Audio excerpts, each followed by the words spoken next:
gwapa to si Chay.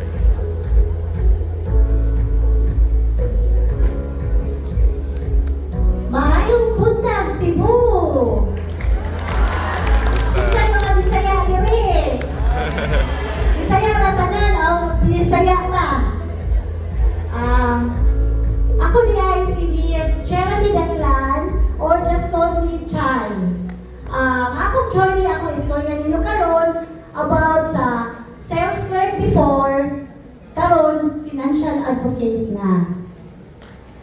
Muna akong journey sa whole life before ko ni-join.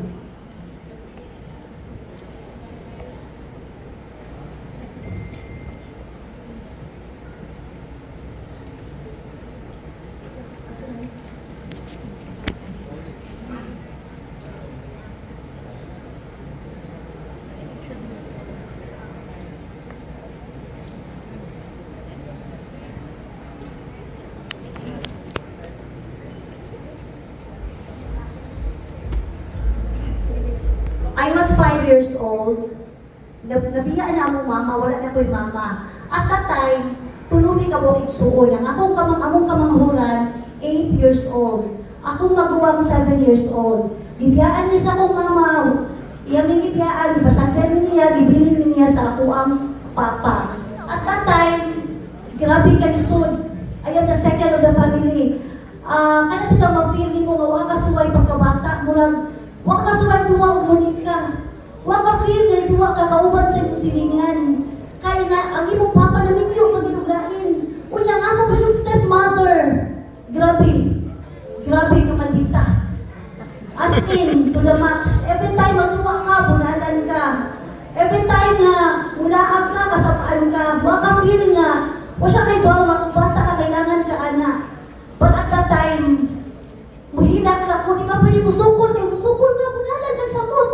Wala, huwag kayo mahimo. At that time, nakaingon ko sa akong self, Lord, help me. Kung kaya ba na ko tanan, napapagigsoon niya 8 months, na usahay, pabantayin pa ka, mabata pa ka. Mauto at that time, ang akong papa, ni trabaho na siya as farming sa ako ang tita. Typically, lisod kaayo kay kung trabaho ang sweldo sa dugay kay ihatag or magtanong siya og mga utanon, dili na siya dali nga imong harveston. Maabot sa time na 3 months pa una makuha. Lisod jud kay ang ginabuhi ko ang imong papa inana lang ang trabaho tapos tulo mo kabuo. Mao to at that time ni-eskwela na ko at 6 years old na grade 1 ko. Tinang among kamagwangan grade 3. Inig-eskwela pa jud nako. Kanon ra akong baon, may sudan. Inigaw na ko sa akong friend. Mga sila makita ka nga, ilang sudan. At that time na elementary ko lang kay hotdog, longganisa. Ikaw, nalang kabudungan o kaon kay, wala kay sudan. Mauwaman ka, di ba? Moto.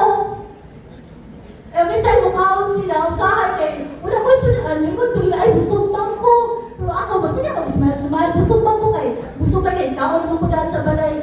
Pero tatay, buntong siya kabuntiyan.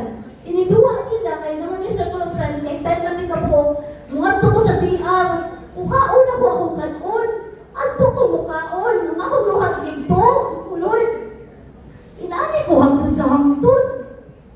Kay wala ko'y mama, ano ginani ba? Doon sila naman sila yung mama. Every time waten sila ang meeting, na pa nilang mama, natagaan ko sila buwantay kauman. Ako, sige akong inom ng tubig. As in, grabe yun. Moto, sa akong pananggamot, nari ko sa city, kailangan ko mas-eskwela o college ko kung forever ko sa bukid, may mahimo na ko. Moto, at that time, I was trying to support my study. Kaya kung dito mo sa syudad, forever ko sa bukid, grabe. Moto, the working student ko, lingon ko sa akong life, Lord, mas-eskwela ko, Lord, kaya parang akong mga igsuon, matabangan ako sila. Kaya akong igsuon, gamay pa kaayo. O ang akong mag-umang po, wala ka eskwela o college, kailangan dyan ko mga sa syudad.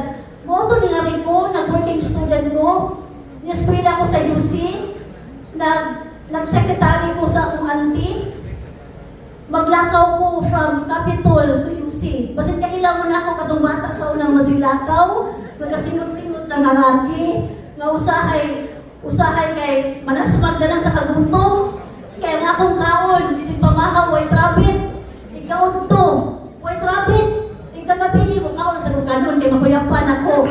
Mga to at that time, di ko kalimot. Mga to at that time, struggle kayo kaya nga akong auntie, sekretary, nasakit o akong manager, nasakit o cancer. Ningon ang awan ng my friend na Chay. Pag-promo Chay, kay may nalang makatiwas ko sa sinuskwila. Ningon ko, mag-promo ko. Kaya siguro na ako noon niya, akong klase. Alas 12, bitaw noon niya. O sige Chay, pag-promo. Ako lang i-change akong klase. Alas 7 lang ko maskwila niya, 12:20 to 9, mag-promo ko. Sus, kaya nadawat man ko.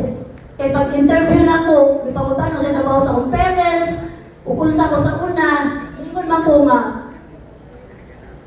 Mauna akong kaagi ma'am, lisod kaayo, kailangan ko mag-promo, kailangan ko mag-sales ready. Lagignan ko, kay bawa ka maligya. Iko ma'am, kay bawa ko maligya, mamoy, kay bata pa ko ma'am. Nag-eskwela pa ko, nagkakon ko, anak ma'am, para lang siya makakaon ko. And siya, sige, nakasuot ko. Inana akong naon sa una, katong sales ready pa ko. Kaya sige pa nagkaon noodles. Noodles, kaduha po din kaunon. Tungaon, pamahaw. Yan, ikaon to po naman kayo, palihapon, sad. O, ka na siya. Then, I work 8 to 10 hours a day. Actually, as a promo, di ko lalim, sakit yung tiil, ang kaliyo. Kaya ang akong sapatos na sa kulong, tag 100, o kayo ukay. Hindi ko kalimot. Inigbarong pa yun mo dito sa musuod ka sa, actually nag-promo ko sa Metro, sa Ayala, o sa SM. Ako na lang ituyok tanan. Grabe yun, magdagandagan ko. Usahay from UC to SM Cebu, makatungo sa jeep, maglaway ko. Tingnan ko sa driver, day, abot na ka. Ay, Diyos ko, na abot ko. Alas 12 G, sa akong in sa SM Cebu, alas 12:20, udagan pa ko para mag-advance na ko. Di ko makuha kayo din, ma'am. Katong head sa abang SM Cebu, masita kayo. Grabe dyan akong life. Moto at the time, I was really hard to balance my life back then. I was still studying, and some of my subjects required a lot of time. I couldn't afford to stop working because I was also the breadwinner of the family. Imagine, ang promo ko, di kasapan ko supervisor, kaya akong sinina, walay utaw. Ako'y kwarta, ang akong gibuhat, nangutang mong bingo sa among kanila. Duha ka buok. Instead, utang akong ipag-upusay, pagpadaan ako sa probinsya, itapang sa akong igsuon. Wala na ako nabuhat. Ang 500 na akong ipada, mabag 500 na grocery. Nagbalik ko o plancha. Pagkapunta, bagsun akong adto. Ino na siya, nanamagin, okay naman yung uniform. Iko, ma'am, kay nagpihutang ko, ma'am, kay parang ko ni makasabaan. Inana akong life, grabe ang struggle sa akong kinabuhi. Husband ko noon, naging manager ko ngayon. Siya ang tao na akong inspiration, nga ningon siya, Pong, kaya na nimo, ayaw katukadlok, ayaw sige guwan nga, di mo kaya. Kaya ayaw paghilak, di kan bata pa ka. Hangtod ka mong hilak, yapon ka, kaya nimo. Pero pagsugod ako sa industry, nihilak na sa ko. Manuman, gasto ko sa akong igsuon. At that time, kaya ba na ko nga magsige mag-training sa balay 7 days? Nga ang akong naandan, maglakaw-lakaw ka ng subscribe ko, nag-direct selling pa ko. Kung siya kaya ni mo, pero nagpasalamat ko sa kumbana. Kay siya ang inspiration, nag-isalin na ako, o nihatag sa ako ang time para ko na-adil ka ron. Nag-storya at ibangan ninyo. Lot of things has changed. While working, I sell goods and extra income because I'm only receiving very minimal income from a basic salary. And then, my husband got his promotion because I worked so hard and ended up variances. Moto nga time na nag-promo ko, nasakit ko ang variances. Siguro, nasakit ko tungkol sa noodles. Kita ako tinukanan kay, wala si Mana, why noodles? Siguro may mananidali. Na-variances ko, walang noodles ako kayo. Pag-upitan ako, ningon man ang doktor, kung sa may sige kaon.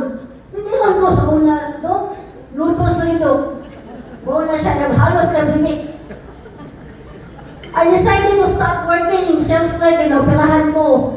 Then hapit ko na ovarian cancer kaya na ako sis in the middle sa akong operation na ako sis na almost 9 cm na kailangan paglalun siya. Moto, ningon na kumbanan siya, ayaw na ng pagtindira, pahuway na kay kanang pahuway na para ma-relax ka. Pag kuha na lang direct selling, moto, wala ko ng tindira, wala sakit akong tiil, nag-direct selling na lang ko. Tanan na negosyo, akong gisundan. Tanan, bisag everyday, wala ka ko, para makita akong kwarta, para makasuporta ko sa akong pamilya. We only have limited time together at the time, kaya nga akong bana na yung kaayo na sign ko siya galing dapit, o nalasign ko kung Cebu siya from Bugo 4 hours ang biyahe. Munang lisodjod kaayo at the time, kaya dili miskin ko yung sa akong bana. Eventually, naabot din sa punto nga akong bana na-resign siya. Pero di lalim, grabe akong ampo, kulod. Breadwinner akong bana, pagihangin mo ka. Kung imo mo naunang, bisa na siya trabaho, pero huwag ihapon kwarta. Kaya kathang bayranan, swipe diri, swipe dito. Kaya abot na siya doon, negative. Kung napay negative sa negative yun ngayon yun. Always negative. And then we decided to go abroad and migrate. Actually, gi-pray din ako siya mula daw tamig Canada. Pero kaya ako family-oriented man ko. Iwan sa Lord, tagay kong strength, kaya hindi na ko kaya tanawon akong papa, kaya panangin ako sa akong papa, gailan ko niya, chay. Hindi ko ulit mo, chay, wala na ko, patay na ko. Wala ko, nagkaduha. Pero kay supportan ko sa akong bana, niwan ko sa akong bana. Lahat sa akong bana na akong panagkahol. Kung sige, pinuta, mamala nung imuhang kuan. Mga idea, mamulang kataw gawas. Sunod-sunod din ko niya, kaya nagminyo man ko. At the age of 35, nagminyo na ko, siya na akong best friend. Mauto, yun siya, sige, but, na-angel ni Abot. Nag-introduce ako sa insurance. Nihatdo siya, automatic, nag-manager akong bana. Roy, duha-duha. Bigay na unit manager akong bana. Wa siya lang makuha mahinti. Kaya pagkanaw niya niya masawa tabian. Yaw-yawan, sa pa. Di mauwaw. Ikuha ko na pagkahinti. Nilingon ko niya nga, di naman kaya makahinti ko. Kaya ako gusto akong bayad, kuha. Chayili, dapat mo support ka na ako. Kaya imo kong bana. Kung di ka mo support, hala, bayarin balay, bayarin kurinti, bayarin tubig, kaya matawag ako. Lisod saan na. Di ba ko choice? Attend ko training, ato ko sa opisina, niya Zoom. Ito okay, nakakuhaan, di man siya komportable yung masig Zoom. But, ako choice. Musunod siya ko sa kumbana kaya mag-away na sa akin. Pwede ko gusto, mga pagihang ko sa akong family, nga broken family, madili kumplito. Gusto ko, nga na-akumbana ko, na ako'y anak, na-akumbana, na ako'y anak, ni-attend yung meeting na-usa na sa kahinahan, ramahan, yung attend. Kaya gusto ko mga akong family complete. Mauna, nga, sunod-sunuran na lang ko niya.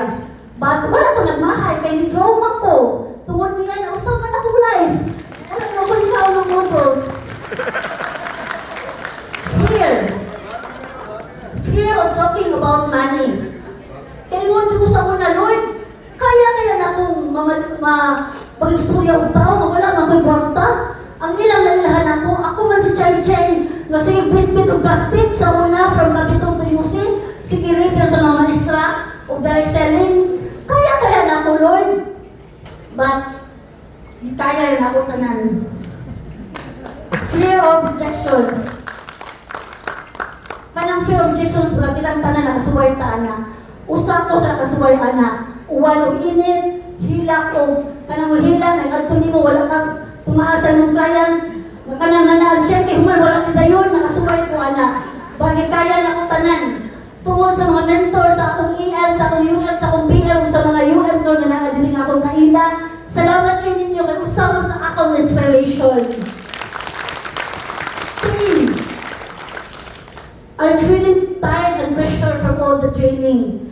Kay, di kay ko sa ka ng New Gen Z nga sige ko computer. Actually, sa una, wala ko Facebook. Mauna, wala ko messenger kay si Chai, hindi ko sa notebook, kung mawalan, mawagtang, inaanak ko sa una. Mauna at time, fear ko, kay mahadlo ko, basta hindi ko kaibaw. But nakaya rin yung tanan. Loss of comfort zone. I thought my strength was in a traditional setting like carrying goods and offering items of greeted. But, kung gusto ko mo, nga mag-grow ka, it depends upon you. That's why, live in your comfort zone. Pangita o pag-agi nga mag-grow. Mula karon nga na ako diri, kaysa nalulanay na tungkol sa insurance industry na usap din akong life. We look forward. Challenges make us stronger. Fear and pain help us learn to cope. And what we think is possible becomes a part of who we are. Muna ibuhat namin sa akong husband, nag-create new team para mag-grow ang business at the long run. Nung napagbi, kasong ipakita, ganyan ang team goal. After 3 years, basin Lord, kabangin nyo na ato kung may puhol. Leap of faith, taking a rest and seeing God result, give us the courage to keep trying new things. Growth means stepping outside our comfort zone. Muna, daghan kong na-realize sa akong self, na sa imo dahil naagian, huwag po ko nagmahay na yun ato akong naagian, kaya kung wala ko nakaagian to, wala sa siguro ko din karon no, nagpakita siya katubangan ni istorya. Muna na nagpasalamat ko sa Ginoo kay nakagawa ko sa akong comfort zone sa akong nihila. Ang yan lihatag na ako sobra kadaghan na mas na-feel na ako nga. Everyday inspire ko magawa sa balay tungkol sa ipanghatag na ako. Muna ako ang mga achievements. Bago pa lang ko sa industry, muna akong achievements. 2022, top rookie. At the time, 2022, top rookie ko. First na ako stick sa among area. Anday na tungkol sa akong makulba. Nabali ako sinina. Pag-stick na ako, hindi ko kalunod at the time. Pagpanamin ako, pagkahuman, nagwan ako ng bali man ako sinina. Pero wala kaibaw ko nabali. Ang sin, misalun na sa tapangan. As injured, inaanak ako ba? Pero karon, nag-storya ko din ninyo, iwag tanong na akong balibali, kaya huwag sa kuslit. Ako kayo sa mga salita. Pero para din kayo mabali, para masinta ko din ako ng ninyo. Wala ko mga achievements, pero na club qualifier, elite achiever, nag-MDIT ko, then 2024, life club achiever. By 2025, early as October, Chai will be MDIT.